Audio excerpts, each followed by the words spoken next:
Talmor, Shishin Marachi. Talmor is my home. My family have worked the land for generations. My gran says the island does not belong to us, but we belong to the island. And we must be ready, for a great evil is coming, and death follows with it. Listen and subscribe to the latest season of Undertow, The Harrowing, a Storyglass production presented by Realm, available wherever you get your podcasts. Hi, I'm Alexis Ohanian. You may know me as one of the co-founders of Reddit, but more recently, a large part of my identity is being a father to my wonderful daughters. In my podcast, Business Dad, I hope to open the conversation about working parents a bit. You'll get to hear from a wide range of business dads, from Rainn Wilson and Guy Raz to Todd Carmichael and Shane Battier, to find out how they balance being a dad with a successful career. Business Dad is available now, so be sure to listen and subscribe wherever you get your podcasts. Hey everybody, I'm Mike Reno from Loverboy. Hi, this is Joe Tatriani. Hey, I am Brandy Rhodes. Hey, I'm UFC fighter CB Dollaway. Clay Milliken, driver of the Parts Plus, Great Clips, Top Fuel Dragster. What's up, world? This is your favorite comic, Tony Rock. Hey guys, this is Kendra Sunderland, Vixen Angel of the Year. Hey, this is Jimmy Chamberlain. Hey, it's your boy J-Rock from Sunnyvale Trailer Park. You know I'm Sierra Era Egg. And you listen to my boy T-Biscuit on the Toddcast Podcast. I'm out like I sold something. The Toddcast Podcast is powered by Citywide Mortgage Services, providing complete financing and mortgage services for residential and small commercial businesses. Visit them at citywidemortgage.ca. Now, here's your host, Todd Hancock. If you don't already set goals for yourself, it's time to start doing that. Goals give you motivation and direction, and to a certain degree, a purpose in life. Personally, I've been setting goals my whole life, as far back as a little kid. Like, even when you would say to yourself, like, if I don't make that next stoplight before that car does, the world blows up. You know what I mean? Like, everybody did that, right? I'm not sure if that's a goal per se, but you know what I'm talking about. Realistically, literally, for me, goals go back to like grade 3, grade 4, something like that.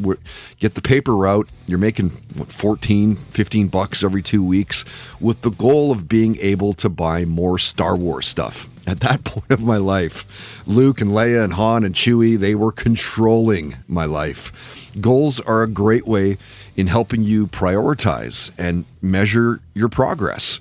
In some instances, you overcome obstacles, and there's a sense of fulfillment when you achieve those goals, right? So this week, TV and radio host Caroline Frolic, Mrs. Galaxy Canada 2024, talks about her goals and how she landed the role of PA announcer for the Abbotsford Canucks of the AHL. Well, I did the International Women's Day last year. Year before now, and just hit it off with everybody there. And then Jen Graham, who was in charge of all the game day, everything, she said, we need someone when Al Murdoch can't be in Abbotsford. When Vancouver and Abbotsford play on the same night, we need someone. Would you like to do that? And I was like, oh, great. What an honor. Maybe 1-2 games? It was a whole stack of games. So no complaints here. It's a lot different co-PAing with Al Murdoch, and it's a lot different being an actual game as opposed to it's International Women's Day, which is wonderful and an honor, but it's nice to have it be my job. Joining Abbotsford Canucks PA announcer Caroline Frolic is a funny comedian who recently performed at the Grand Ole Opry named Byron Kennedy. I wanted to do comedy since I was a kid, right? And I ended up doing radio because it was safer. Stand-up comedy always seemed terrifying to me. And I couldn't wrap my head around being that vulnerable and going up there. But the goal was to always entertain, and I loved music. So I gravitated towards radio, and, radio was a completely different thing. It was a big deal when I was a kid, man. Those DJs were the morning shows that I grew up listening to were very entertaining and very creative. And, I don't feel like there's a lot of creative people left in radio at times. Byron's a funny guy. He's also an interesting guy. You'll like the conversation we had with him. You'll hear this week's musical guest in just a second. Coming up shortly in Stop Me If You've Heard This Before, Winnipeg Blue Bombers linebacker Adam Bighill talking about staying healthy as a professional athlete and the struggles that come with that. That's powered by FKP MMA. Learn self-defense, build your self-esteem, and best of all, you get fit doing it. My youngest Levi has been going a couple times a week for the last year and a half or so. Absolutely loves it. You can find out more through Vancouver's #1 training destination. They are at fkpmma.com. So first, our first guest of 3, this week's musical guest. He's a longtime friend of the podcast, making his second appearance, Devin Townsend. And of course, you'll know Devin for his extraordinary musical versatility and innovation. If you asked me to give you one word to describe Devin Townsend, I would say diversity. From his crushing band, Strapping Young Lad, to his ambient solo work, he is a genius. A distinctive voice, he's a trailblazer, straight up. His willingness to experiment has created a loyal and dedicated global fan base. He's 30 albums into his career, and here he talks about his time during COVID, creativity, and building a new house. You know, just keeping busy. Yeah, I was busier than I've ever been in my life, and I think continue to be. There was really it felt like, because we were in the midst of a tour when it all went down, and there was a part of me that as soon as I got home, I'm pretty convinced I had it straight out of the gate. They took me to the hospital as soon as we got out of the Graceland, is where we left from.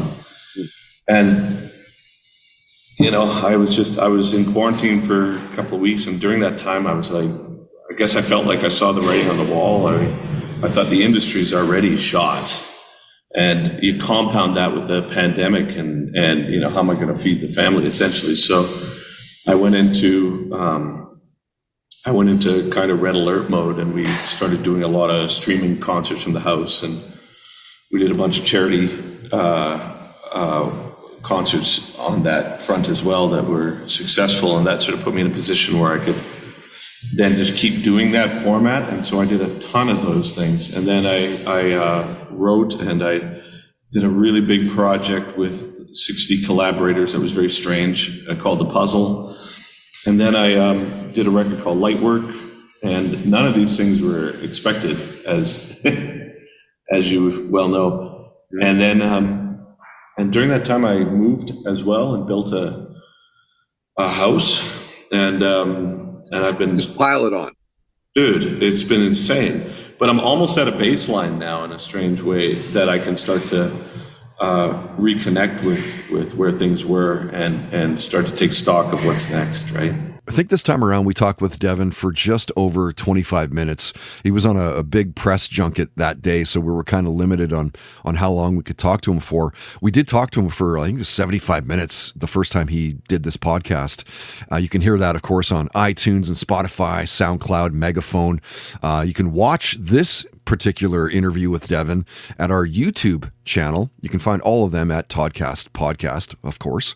It was cool to talk to Devin about Dream Piece and the Moth Orchestra project that he did, and how Nickelback singer Chad Kroeger came to appear on the Empath LP. Well, it's interesting, you know, it's like, it's a small industry, and much smaller the longer you stay in it, because you have to be either sociopathic or stupid, or both, to be involved with it for as long as we have. B, or C. Yeah. So, or all three, which I'm probably going to have to vote for. But it became really in vogue for many years to bash on Nickelback, and I had been critical of him because I had heard that he was critical of my work years ago, and so I was just like, all right, fuck that guy or whatever. But then, you know, 25 years passes or whatever, and then I had heard the new song, and I remember thinking, oh, they're really good. And then I saw them play live, and I was like, dude, this band is really good. This isn't like, you know, an ironic statement to say that that's a talented group of guys, right? And so I put up a thing on Twitter saying that. I said, you know, maybe I've been critical in the past, but I was wrong about that, and I think they're actually really talented, and I think they're really a good band. And I just put it up on Twitter without thinking much about it. And then I got a text from him. I guess he got my number from a mutual friend. He said, hey, I saw that you wrote something nice, and I just want to say I appreciate it. I said, yeah, I was critical in the past, but I had heard that you had kind of been critical of my work. And he goes, oh, yeah, probably. So at that point, I was like, oh, maybe we can hang out. So we spent a bunch of time hanging out. And then he sang on the Empath record. But I also realized really quickly with Chad that it's like the reason why he's the success that he is, and the reason why he is as popular and has sold as many records as he has and is able to write these songs that he does, is because he's wired in a way that I'm just not. Like, he's a very dominant personality. He's really intense, and he's frighteningly intelligent. You know what I mean? It's really... And then after a while, I just found that when we kind of investigated each other for a while, like a couple of strange insects, I think that there was a mutual respect, but I think at that point we were like, okay, I think what we've both needed to see here, we've seen. And so it remains that. I've got a lot of respect for the guy, and I think he's a genius, but also he's so much more heavy metal than I'll ever be, dude. Like, spending time with him, I was just like, by the end of it, I was like, dude, I'm exhausted. Like, I just want to listen to like yoga music and hang out with my kid. You know what I mean? I can't do this. I'm not rock and roll, man. Just a metal overload. I'm grateful for the experience, because it made me realize how unqualified for that kind of position in the industry I actually am. I can't do that. It's like, I don't want to do that. So. Yeah. So thanks, Chad. And so how long was he in studio with you, doing some backup? He didn't. I just sent him some tracks, and he woke up one day completely hungover and screamed them into a mic and sent them back to me saying, I don't know how these sound. I'm still drunk. And and it sounded great. He's got a super strong voice. And that was it, man. I think it's like, I got so much respect for like the process of writing commercial music. It's an art form, and it's as much a science as it is an art. And I can't do it. Like, it's not what I do. And I'm fascinated by people who not only can, but do it with heart. And that's where he's at. But I also realize that it's not my scene, and it was good for me to learn that, actually, because perhaps on some level I thought it would be interesting to try it. Like, maybe, who knows, like maybe I would be good at it. But it was through my experiences with Chad where I recognized that he's in the position he is in his life and in his work because he is who he is. And that's what it is, man. It's neat to hear the story of how Chad Kruger got on Devin's Empath LP, hey? So Devin, of course, has been keeping busy over the years after being discovered in '93 by a record label who wanted him to sing on Steve Vai's Sex and Religion album. So he did that, toured that album, and was so discouraged by the music industry that he released his '95 debut under the name Strapping Young Lad, and it is punishing. And if I got to tell you about that band, please pause us. Come back when you're ready. So Devin started the Devin Townsend Band in 2002, did that till 2007, then disbanded both Strapping and the DTB so he could spend more time with his family. And who wouldn't want that, right? So then in 2009, he fired up the Devin Townsend Project, released 4 albums between 2009 and 2011, each written, this is cool, in a different genre. So back to a few minutes ago, talking about a one word to describe Devin, diversity. We're talking hard rock and progressive metal, ambient, new age. His production style has been compared to Frank Zappa. And we covered a lot of ground with him in a significantly short amount of time, really, when you think about it, talking about tour life and playing UK's Bloodstock and the first concert that he saw. Johnny Cash at Expo 86. Johnny Cash. Wow. Yeah, man. Yeah. I loved it. What do you remember about that day? You could have put a cutout of him up there, and he would have interacted with the audience about as much. Wow, really, eh? Well, it was June Carter Cash, too, and she was, like, doing pirouettes around him. She was the one doing all the talking, and he's just, like, playing Folsom Prison Blues, but I loved Johnny Cash. It was like a big deal for me too. So, but I guess the first real, I'd seen Billy Joel and a bunch of other things, but the first real like metal concert that I saw was the Injustice for All and the Cult at the PNE Coliseum. Okay. I must have been in grade 10 or grade 11. And I remember being like, wow, that's fucking epic, man. Yeah, totally, right? Because Injustice is so like the time changes and like just insane songs. Well, it was even less about the bands, as much as I really loved Metallica, which I did. I wasn't even familiar with that album as much. I was still stuck on a couple prior, but it was the environment. It just seemed so like, I don't even know the word. It's like the scale of the arena shows were just so interesting. It was like a communal experience, and it was like a real. I don't even have the words for it, man, but it was. I came away from it thinking that it was the environment that was so inspiring. It just seemed so massive, and it also made me realize at an early age, like, well, the resonance of an arena or a big place is going to translate certain types of songs better than others. Like if you're doing really fast, death metal or something, and you're in a bigger place, it just turns to mush because of the way that the reflections go. If things are too fast, there's no time for the sound to travel. But if you ever saw Rammstein play live, regardless of what you think of the music, they structured their music for that environment. So if you notice every snare hit, there's enough time for the resonance of the snare hit to like get to the back of the room. So like boom, pow, boom, pow, or whatever. And as a result, they sound really good in those places where, maybe Deicide wouldn't as much.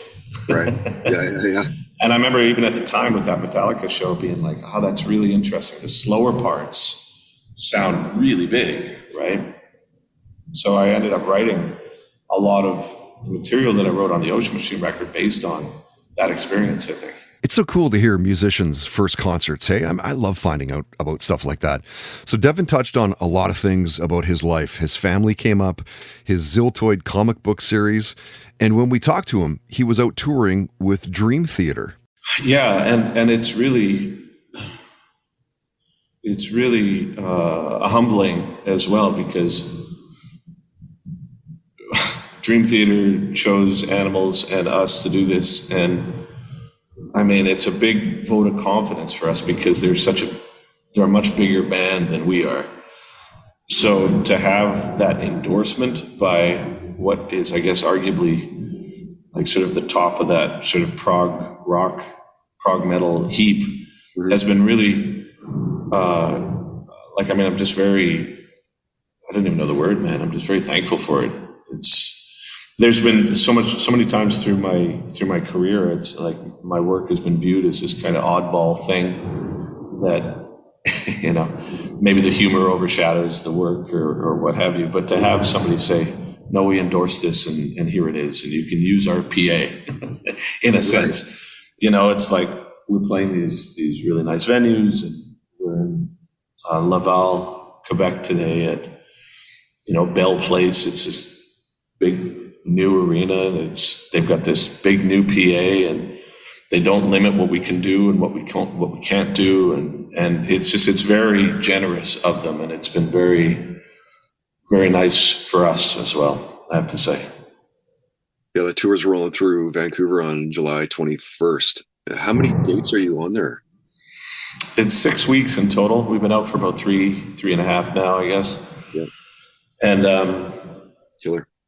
Yeah, it is. It is a very strange mental state to be in, to be on tour, though, especially after the pandemic and as I get older, and I've got a bunch of things lined up for my next sort of projects and it's not till 2025, and as such, it requires a lot of prep. And to do the live show again, you really have to shift yourself. You have to leave home, and you have to leave the kids, and you have to leave the dog and the work and the parents and all this stuff. And it's like an alternate reality in a weird way. And it's one that I'm adept enough at to do, but there's some people that live for that sort of thing. And the reasons why I like it is I love to play the music and I love to connect to people. But man, the whole touring lifestyle I've never been particularly great at it, right? Shitting in a truck stop after, I had a bidet seat. I don't know if we talked about it last time, but that's what I had. I got it for Christmas a couple of years back. And it's, it's a small example of when you're at home, you're like, oh yeah, the toilet's right there, and you just go take a shit. Yeah, you don't shit on the bus. You don't shit on the bus. You don't shit on the bus. So when you're out here, the first 2 weeks is me just remembering how to navigate my internal poo-poo clock, right? But I think I'm there. Red Truck Beer, delivered fresh, the official beer of the Toddcast podcast.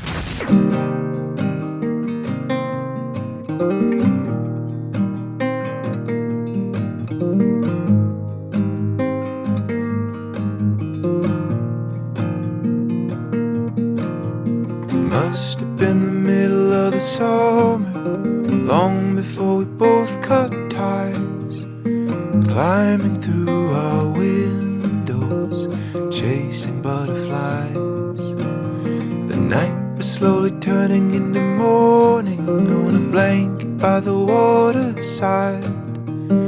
Everything worth saying, you told me with your eyes. The more I reminisce, the more I start to miss. Visiting the parents for the weekend, you took me where you used to camp. I watched you light a fire with the end of your cigarette. Only found out later you went walking while I slept by your side, torturing yourself, erasing butterflies. The more I focus in, the more they start to spin. But as little as it bends, you know I try again. You know I try again. You know I try again.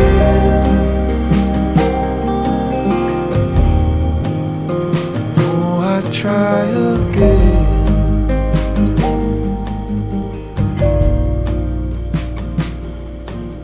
The winter after we'd stopped talking, you called me from your favorite dive. Someone flipped a coin for who'd drink and who would drive. As you fumbled through your purse for the keys, said it'd be just for the night. I whispered to myself, what a waste of butterflies. And now, stop me if you've heard this before on the Toddcast podcast. You'll know Adam Bighill as a linebacker for the Winnipeg Blue Bombers in the CFL. And when he was a guest, he was playing with the BC Lions. Shortly after that, went on to play in the NFL with the New Orleans Saints. On again, off again. It was no surprise to see Adam asked to be released from the Saints. Comes back to the CFL. Originally, it's a one-year deal with the Blue Bombers in 2018. When the team nominated him as most outstanding player, was named to the CFL All-Star team, named the CFL's most outstanding defensive player. Great to talk with Adam. about his time with the Lions. Superpowers came up, so did binge-watching Sherlock and Breaking Bad. Playing under different coaching situations and styles. Seeing Metallica when they were filming footage for their Through the Never movie. And stop me if you've heard this before, Adam talked about how hard it is to stay healthy while playing professional sports. Well, a lot of times, when injuries come when you least would expect it, and a lot of times there's really nothing you can do, and a lot of them are freak accidents on the field that couldn't be prevented. And so you just go out there every day. You don't think about getting injured. You think about playing your best game of football, and you just pray and hope that at the end of the day that you're going to be healthy. Stop Me If You've Heard This Before on the Toddcast podcast is powered by FKP MMA, Vancouver's #1 training destination at fkpmma.com. And now, highlighting our next Blue Light Sessions, powered in part by Canadian Club Whiskey. Meet your new cold one. We serve Canadian Club and Ginger ready-to-drink cocktails at all of our live shows. Visit canadianclub.com today.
Next up, Riff Central. Man, I love those guys. The band is La Chinga, and an older track for them, and what's called Snake Eyes, and a big show this Friday with them. If you're thinking of making it, you might want to grab a ticket in advance to make sure you get in.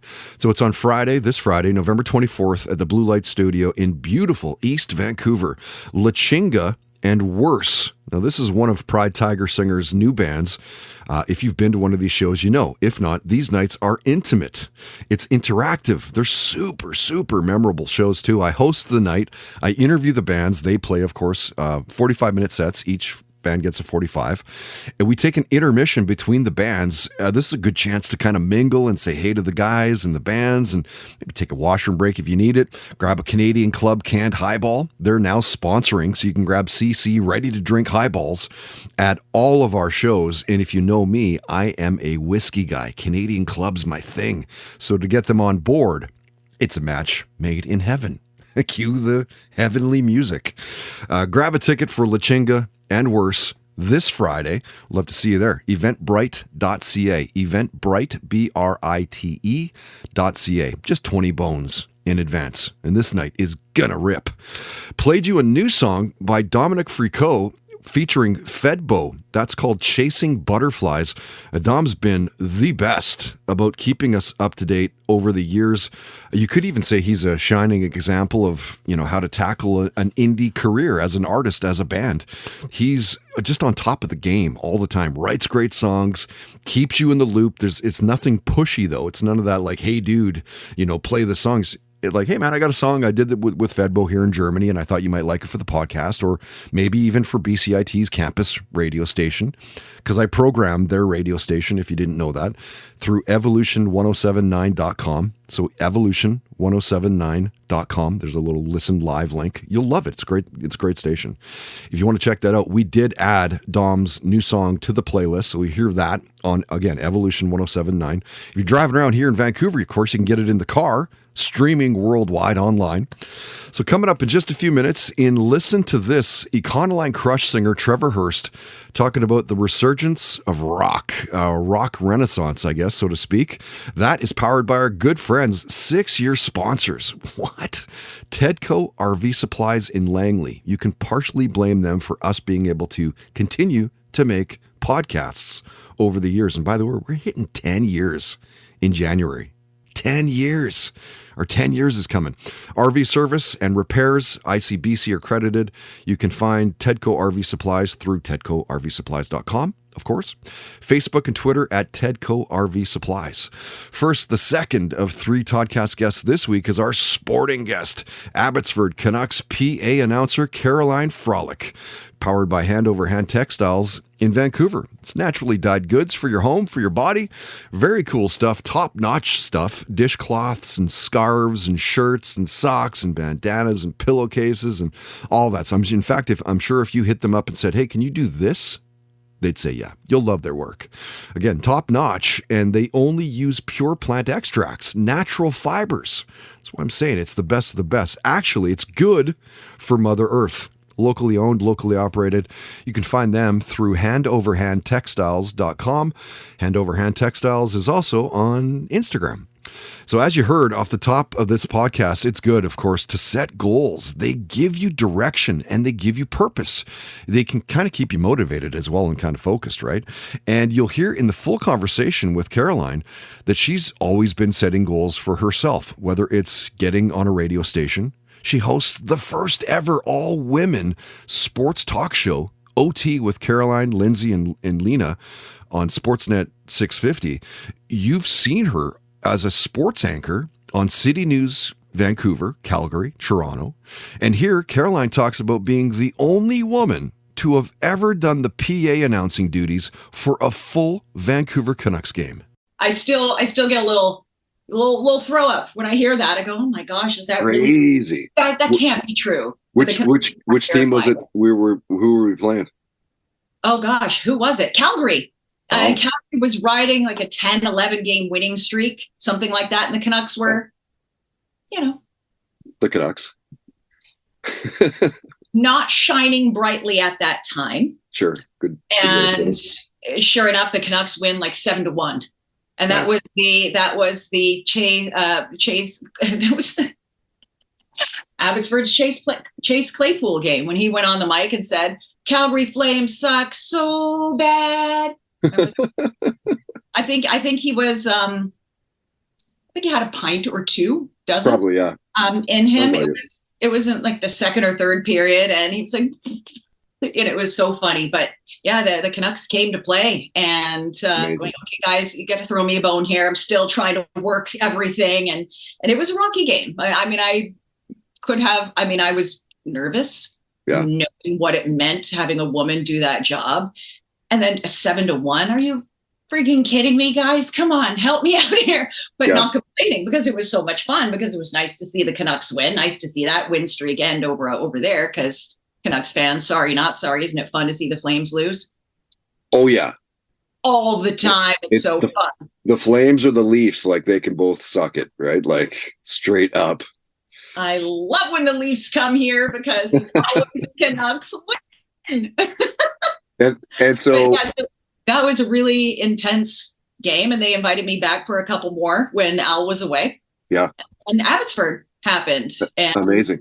Couldn't be more grateful. I love going there. It makes me so happy just pulling in to the Abbey Center. I just get this adrenaline, just this kick.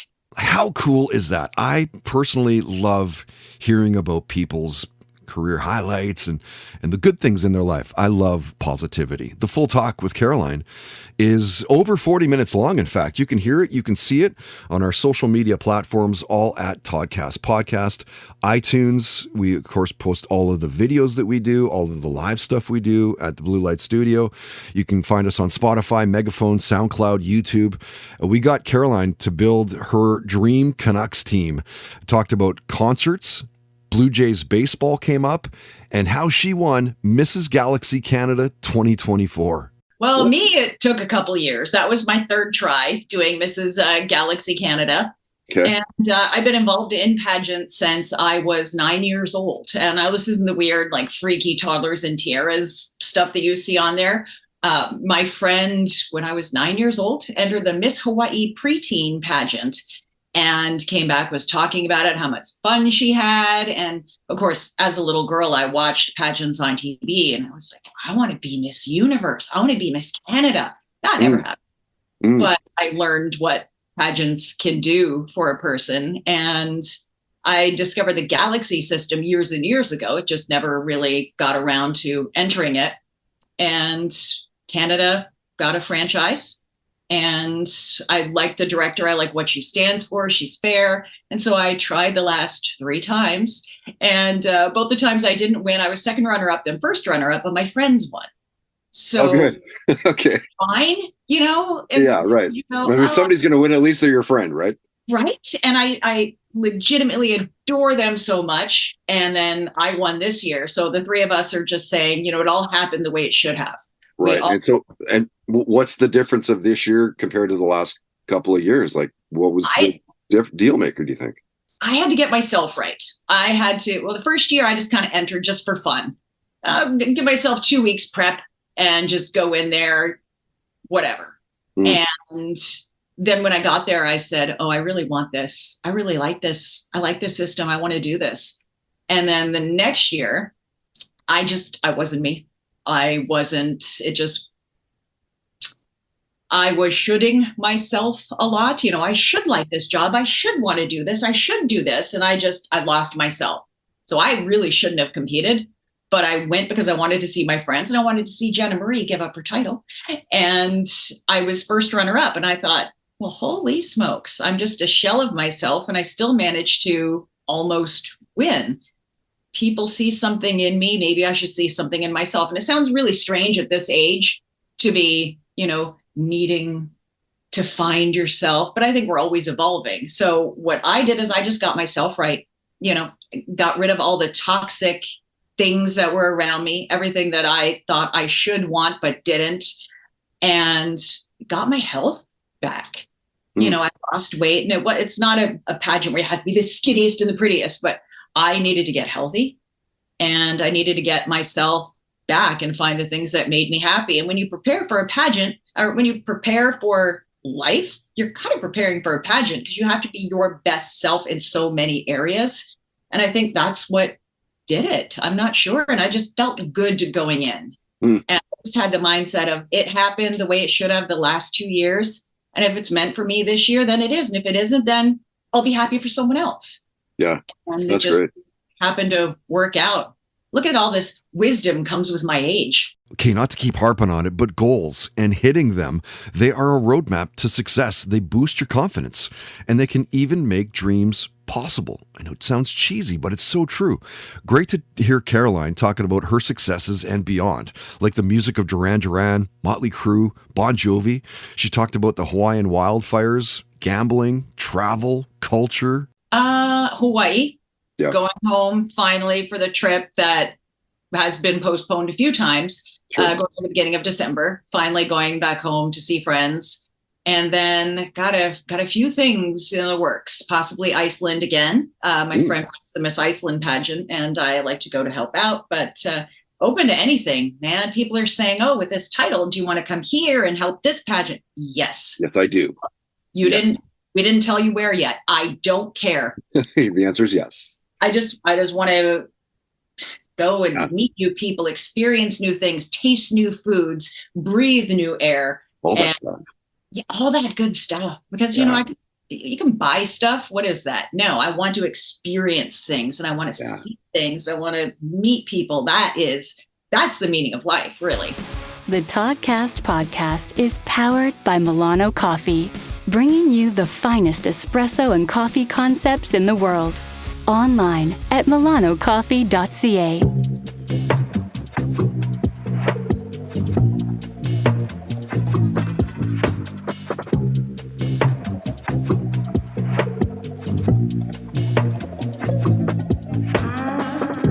I hug you in the hallway and ask you how you've been. See, you've been keeping busy with your other friends. I see you got your hair cut, bought some brand new jeans, not the ones I gave you, but we want different things. And we haven't talked in a while like we used to do, but you still say nothing is new.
Listen to this on the Toddcast podcast. You started hearing Econoline Crush on good Canadian rock stations in the mid-90s, and to this day, their music is still very much part of the country's fabric, with songs like You Don't Know What It's Like, Home, Surefire, All That You Are, huge radio songs. So they're formed in 92 from Vancouver, and singer Trevor Hurst has got to be one of the best frontmen in the game.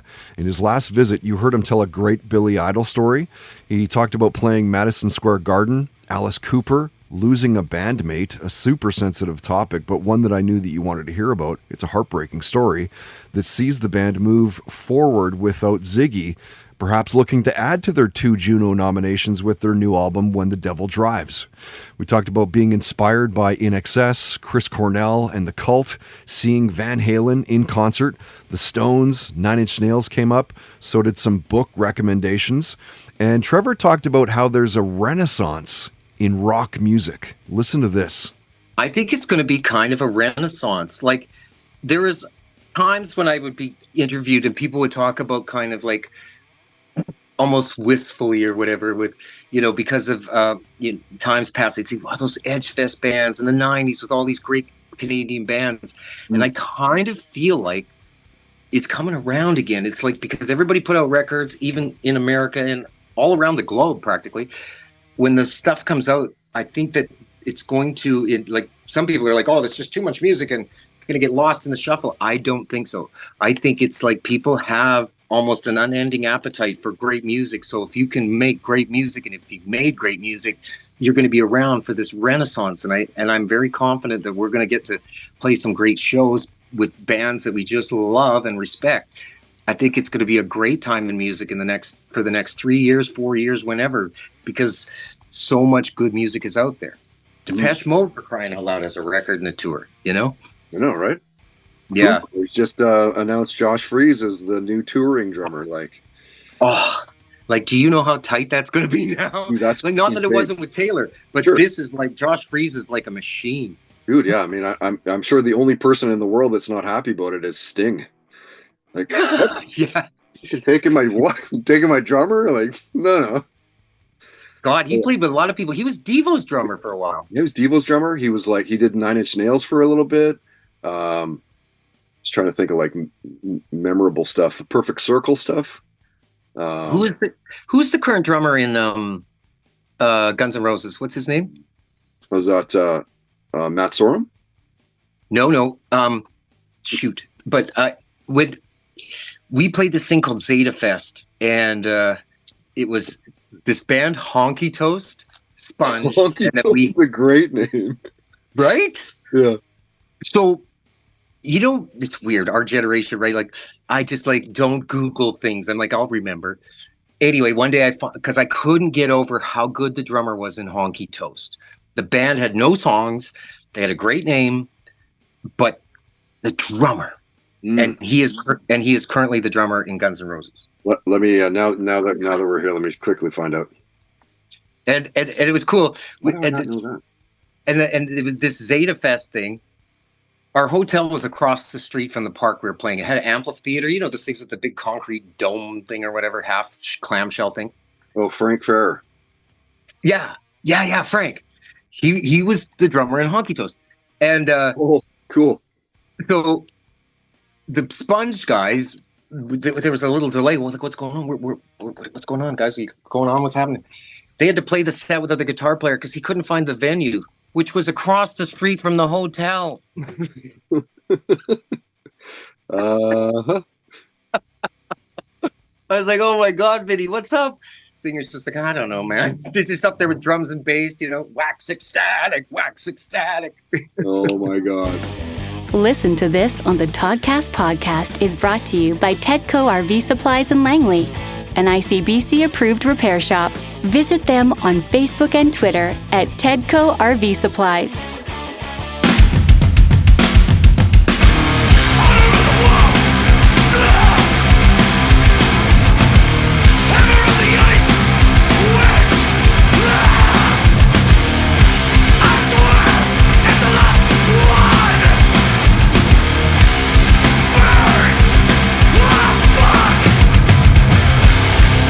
Hammer of the ice wedge,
man, how good and how heavy is this night going to be? The band is called Worse. That's a new song for the podcast. Their brutally heavy song called Curtain Bummings. And that's the band I was telling you about that's fronted by Pride Tiger singer Matt Wood, Worse. And La Chinga playing a show together. Well, not together. They're each playing a 45-minute set. It's this Friday in East Vancouver for the podcast. So Friday, November 24th, Blue Light Studio. It is the next Toddcast podcast Blue Light Sessions, and cannot wait. I cannot wait for this show. I host the show. It's intimate. We cap the night at 60 people max. It's interactive. You get to ask questions during the Q&A as well. You can throw out some songs perhaps to see if they would play them as well. We've had that happen in the past. And it's just $20 right now through eventbrite.ca. It's $25 if you want to gamble, roll the dice, and hopefully there's tickets at the door. $25 at the door. Doors are at 7 o'clock this Friday. Show goes from 8 till 10-ish. Both bands are absolutely going to bring it, and I hope you can make it out. Played you Emily Chambers and a new song for her called Ever Were, a Vancouver artist now based in Nashville, Tennessee. Just before, I think it was the start of summer, wasn't it? Emily blasted back up to Vancouver to play a show with the podcast. Love her voice, gotta be one of the best. And just a fantastic performer. You have to go see her if you hear of Emily playing anywhere near you. Speaking of live music, find a small list of shows that are happening locally here in Vancouver and the Lower Mainland. Whether it's through bands keeping me updated or I'm finding shows, you can read all about it through the indie scene at toddhancock.ca. If you're playing a show or if you're going to check it out, if it's indie, let me know about it. I'll post it up at the website, get you some free advertising for the show, maybe play a song, support the show that way as well. Okay, our final guest of episode 317 is comedian Byron Kennedy, this week's entertainment guest, powered by Sacred Meds, Canada's best craft cannabis and psilocybin dispensary. Straight up, they are the best. They ship anywhere in Canada. Get oils, hash, all kinds of edibles. There's peyote and vapes and shatter, lollipops, bath bombs. What? Yeah, and more. At registry, mention you heard about them through this podcast. It will instantly upgrade your profile at their website, sacredmeds.com. Okay? So you'll know Byron Kennedy for his quick wit, first off. His material, it's super, super relatable. Everybody can kind of dig it. You know what I mean? It's observational humor.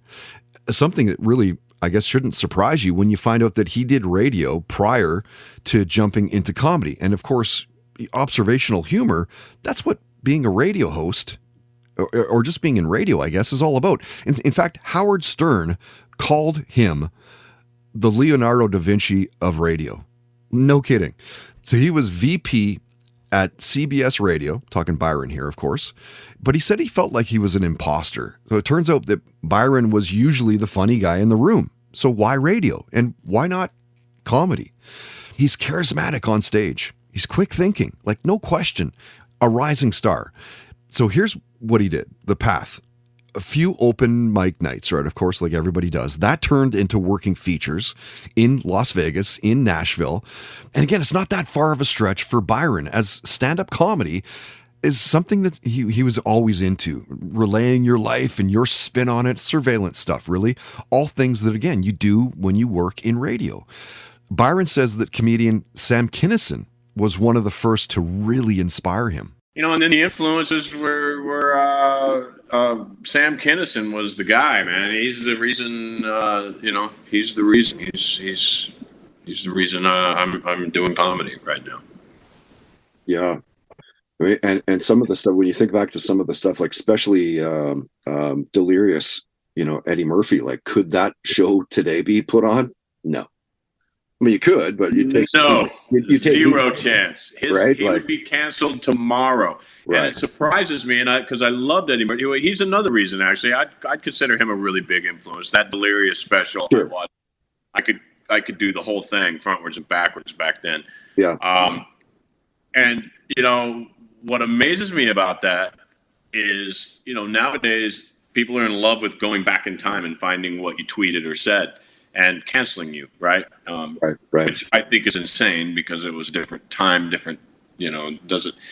But anyway, my point is Eddie Murphy, says, refers to homosexuals as the F word in there like 15 times. Yeah. Never do that now. No. I'm not advocating for him to be canceled for it, by the way. No, me neither. We're just saying, like, different time, different, But you wouldn't, if that did come out today, his career would be over tomorrow for a lot of the things he said in there. But I do think we need to stop looking for reasons to cancel people, because Eddie Murphy is unbelievable. No surprise, though, really. Like, Sam Kinison is definitely one of the best. Full Talk with Byron is up now, by the way. It's close to, I think, 40 minutes long. You can hear it. You can see it at our iTunes, Spotify, Megaphone, SoundCloud, our YouTube accounts as well, of course. Covered lots of ground with Byron, talking about the NFL and the Steelers, NHL and the toughness of playing in that league, country music and the death of MTV, like what happened to the music television part of it all. He shared a near-death dirt bike story.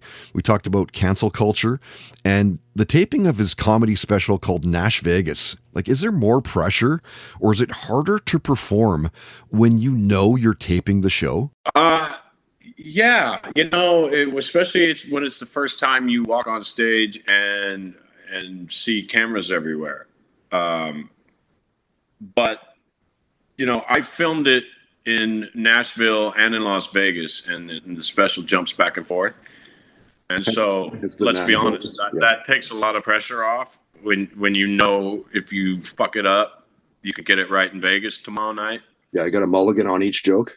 Yeah, and that's not why I did it, because look, I'm sure you're aware, most specials are 2 takes folded into one, right? Oh, I didn't know that. Oh, interesting.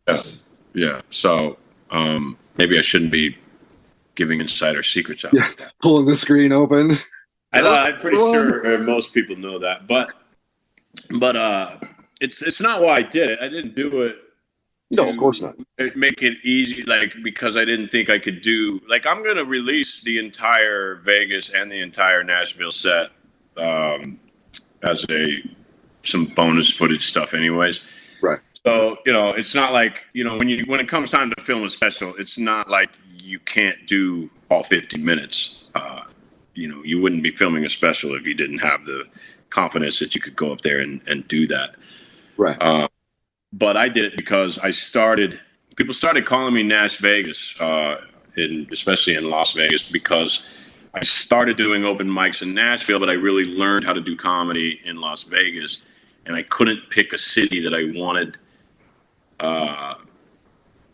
to film my special in. They both just mean too much. And then I asked, well, can't we just film it in both places and have it pop back and forth? And everybody loved the idea, so we went with it. Yeah, you really got to dig into this Nash Vegas special. Byron is a great comic.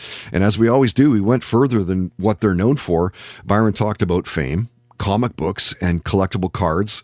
We talked a lot about his time in radio, as mentioned previously, binging sports. And he talked about career highlights, like mentioned that he'd performed at the Grand Ole Opry. Is it played or is it performed? I guess it's performed, right, for comedians. And we talked about the king of all media, Stern, and the big shout out. I would have to say doing the Grand Ole Opry in Nashville, Tennessee, and standing in the circle where Elvis Presley, Johnny Cash have stood. And that place sells out every night, 5,000 people. It was an out of body experience for sure. And you have to be invited. It's invite only. You can't book it. Wow.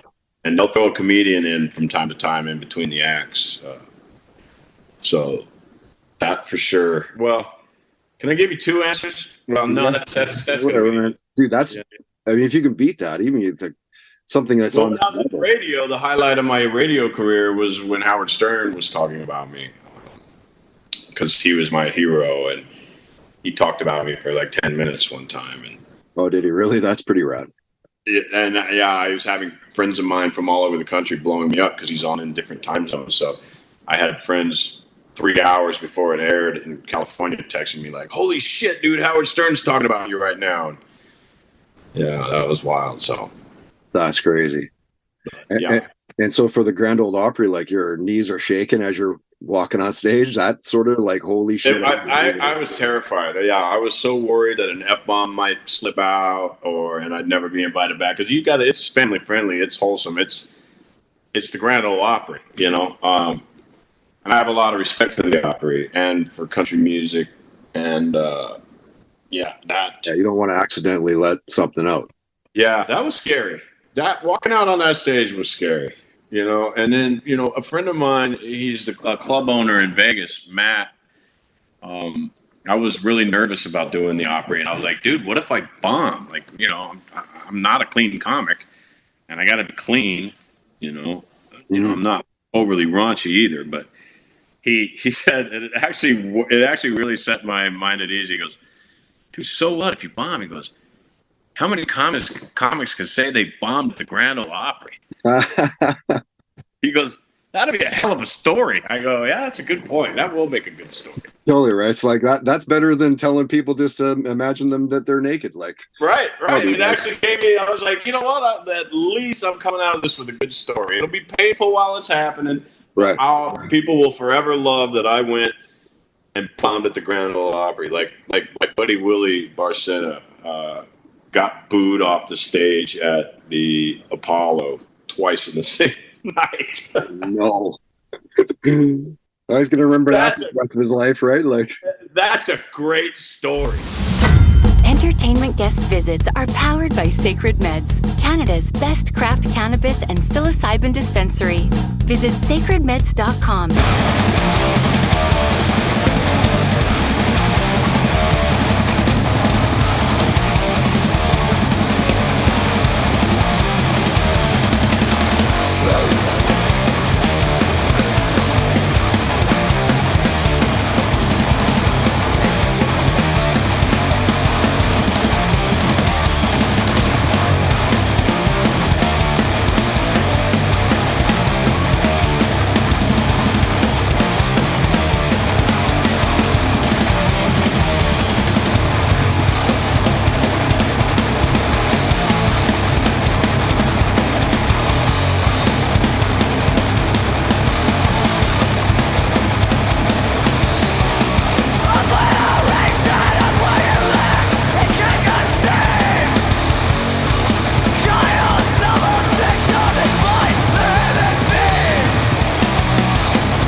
oh man, has it been a heavy week with the music, but there's been so much great new heavy music being released here in Vancouver. The band is called Bloodrine, and a crushing song for those guys that's called Twice as Dark, and they are playing this Saturday, November 25th at the Green Auto in East Vancouver. So it's Bloodrine with Wangro, Chunk, and Franklin. Just $15 in advance. I'm not sure we grab. They might be through eventbrite.ca for that. It's $20 at the door. Regardless, that is going to be a killer night. If you're going, I might just see you there because I'm literally a 5-minute walk. Really looking forward to our next podcast. We talked to him a couple of months back, but just now finding time to squeeze him in as a guest. Danko Jones bassist JC next week. My first major concert was Pink Floyd during the Delicate Sound of Thunder tour, and I went to go see it in just outside of Naples, and it was at a town called Cava dei Tirreni, and it's the first time they went back there since after the Live at Pompeii. I think that was in 67, 69. Okay. So yeah. What do you specifically still remember about that show? There's lots of drugs. Lots and lots of drugs. I was like, wow. And I remember they had the pig, they had the whole like setup, and it was quite, it was just getting there and like just hanging out, because there was about like 14 or 15 of us that traveled from my town to Cava dei Tirreni to go see the concert. Oh wow. It was like a whole experience, a bunch of people just kind of going there, and it ended up being like a whole day thing, and that was kind of a fun, a really good experience. I think I have the tickets still at my mom's house somewhere. I'll have to see when I go in October. And you're saying you're fairly young, like just a teenager. Yeah, I think I was like 12 or 13 or something like that. Next week, Danko Jones bassist JC. Also joining him will be MMA Power Hour host Colin Crandall, and from Bravo's Dancing Queens, the winner, Sabrina Strasser. Fun week planned for you. And we do appreciate you being there all the way to the end for this one.